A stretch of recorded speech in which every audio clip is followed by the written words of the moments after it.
आनंद का बांधे हत्याकांड में वारासिवनी पुलिस जुटी जांच में। परिवार का कांग्रेसी नेताओं ने बंधाया ढांढस, मदद करने की कही बात। प्राप्त जानकारी के अनुसार गत दिनांक 13 जुलाई को गोंदिया कटंगी रेलवे ट्रैक पर सर व हाथ कटी लाश मिलने से क्षेत्र में उस समय सनसनी फैल गई, जब पता चला कि प्राप्त लाश शिवन घाट निवासी 19 वर्षीय युवक आनंद कारबांदे की है, जिसके बाद उसके परिवार द्वारा मृतक की लाश प्राप्त करने गोंदिया रवानगी ली। पहला शब्द के श्रोताओं को बता दें कि मृतक युवक आनंद शिवन घाट का निवासी था, जो वर्तमान में वारासिवनी में रहकर कक्षा 10वीं की परीक्षा दे रहा था, जहां प्रस्तुत गवाही के आधार पर बीते दिनों कुछ युवकों द्वारा आनंद कारबांदे को वारासिवनी के दीनदयाल चौक से मारपीट कर उठाकर ले जाया गया था।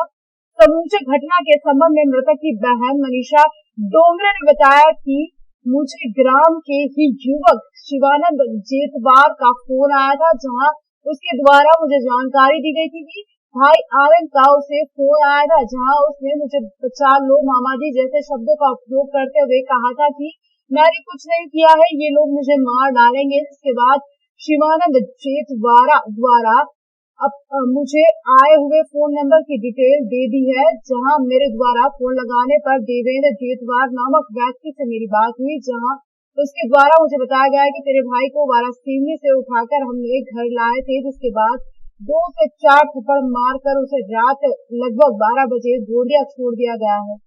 वहीं देवेंद्र जेतवार द्वारा बताया गया है कि उसका इस घटना से कोई लेना देना नहीं है, बल्कि इसमें कुलदीप जेतवार का हाथ है। जिसके बाद मेरे द्वारा देवेंद्र जेतवार से कुलदीप जेतवार का फोन नंबर लेकर उसे कॉल किया गया, जहां कुलदीप जेतवार द्वारा बताया गया कि मेरे द्वारा तेरे भाई के साथ वारासिवनी में मारपीट की गई। उसके बाद उसे उठाकर गोंदिया लाया गया, वहां मेरी बहन से माफी मंगवाकर उसे गोंदिया नागरा छोड़ दिया गया। इसके बाद मेरे द्वारा मेरे भाई के संदर्भ में पूछने पर मुझे गुमराह किया गया, जिसके बाद मृतक की बहन ने बताया कि मुझे मेरे रिश्तेदार द्वारा खबर लगी कि गोंदिया कटंगी रेलवे ट्रैक पर सर और हाथ कटी लाश बरामद हुई है, जो कि मेरे भाई आनंद की है। वही घटना के संबंध में मृतक की बहन द्वारा गोंदिया पहुंचकर मर्ग कायम कर शव को अपने साथ वारासिवनी लाया गया, जहां वारासिवनी पुलिस थाने में घटना के संबंध में शिकायत आवेदन प्रस्तुत किया गया, जिस पर वारासिवनी पुलिस द्वारा मामले से जुड़ी संपूर्ण मदद करने की बात कही गई है।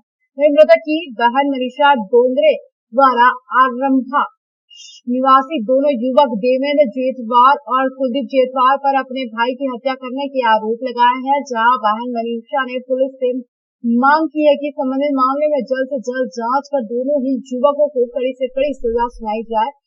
वही घटना की जानकारी लगते ही कांग्रेस नेताओं द्वारा पीड़ित परिवार के साथ थाने पहुंचकर ढांढस बनाया गया, साथ ही आगे मामले से जुड़ी संपूर्ण मदद करने की उम्मीद बनाई है। जहां मौके पर कांग्रेस नेता पूर्व नगर पालिका अध्यक्ष विवेक पटेल सहित जिला पंचायत सदस्य लोमहर्ष बिसेन मौजूद रहे। ज्यादा कुछ तो मालूम नहीं थी, और मेरे को मेरी लड़की बताई, बोले यहाँ से 3-10 से लड़के को उठा के ले गए और बोले वहाँ पे गोंदिया में रखे मारपीट पे लड़के के साथ में, और बोले छोड़ दिए क्योंकि गुमराह रखी बोले लड़के को बोले, और बाद में मालूम पड़ा बोले कि लाश मिली गई। ज्यादा कुछ मेरे को मालूम नहीं, मैं यहाँ नहीं रहती, कमाने वहाँ गुजरात में छोटे लड़के के साथ में रहती। लाश गोंदिया में मिली, जो कि 3-4 दिन पहले सुनने में आ रहा है कि उसका अपहरण वारासिवनी से हुआ था। वारासिवनी पुलिस की लचर व्यवस्था का ये परिणाम है। 2 दिन पहले अभी सरंडी के धनेन बांगड़े के साथ हत्या का प्रयास किया गया, लेकिन उसमें भी इतनी ढील है कि अभी तक कोई गिरफ्तारी नहीं हुई है।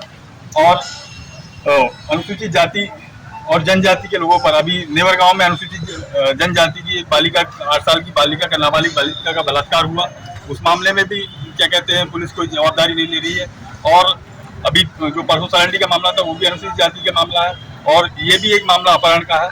ये सरकार जो है ये कानून व्यवस्था बनाए रखने में बिल्कुल नाकाम है, और खासकर वारासिवनी पुलिस जो कि अनुसूचित जाति और जनजाति को हो रहे अत्याचार को रोकने में नाकाम है।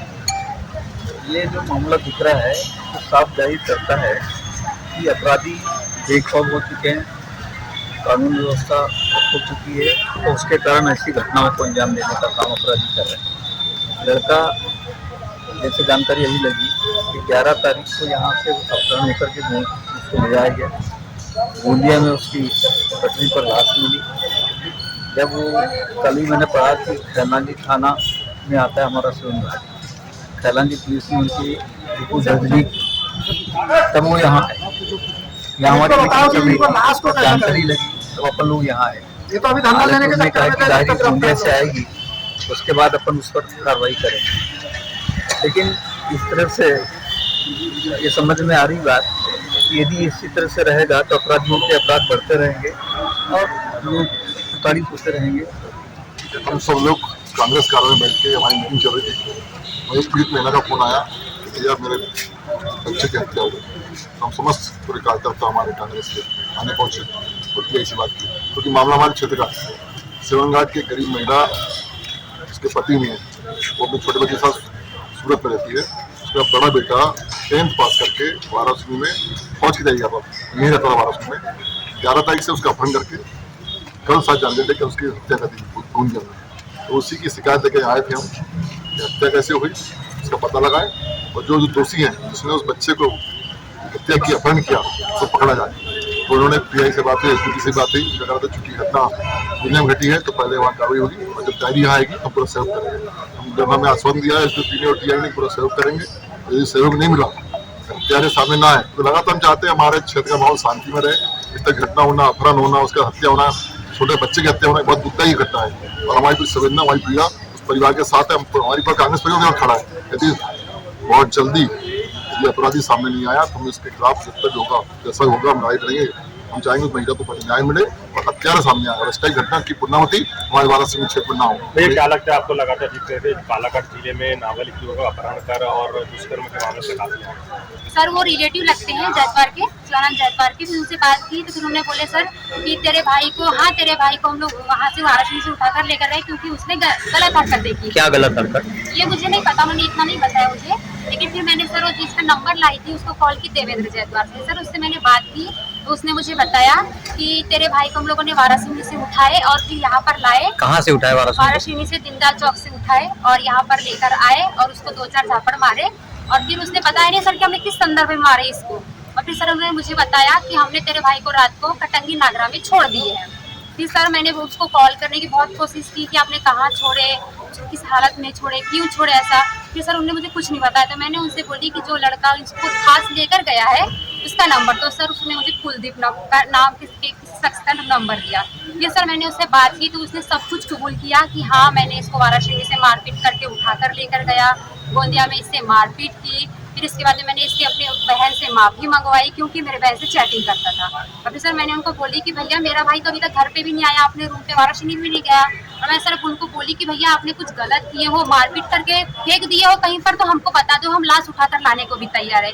फिर सर वो बोलने लगे कि नहीं दीदी इतना बड़ा कोई मामला नहीं है जो हम ऐसा करेंगे, ये करेंगे। तो सर मैंने बोली आपको उन्हें आधी रात को क्यों छोड़े? तो सर कुलदीप ने मुझे बोलने लगा कि अगर मैं इसको अपने घर में रखता तो ये लड़का हमारे फैमिली को मार देता। तो मैंने बोली सर मेरा भाई इतना बड़ा गुंडा नहीं है, वो मात्र 18-19 साल का है, इतनी बड़ी हरकत नहीं करेगा। फिर सर मैंने उनसे जब पूछी तो बोलते हैं कि नहीं हमने तेरे भाई को रात को 12:30 बजे ही कटंगी में छोड़ दिया।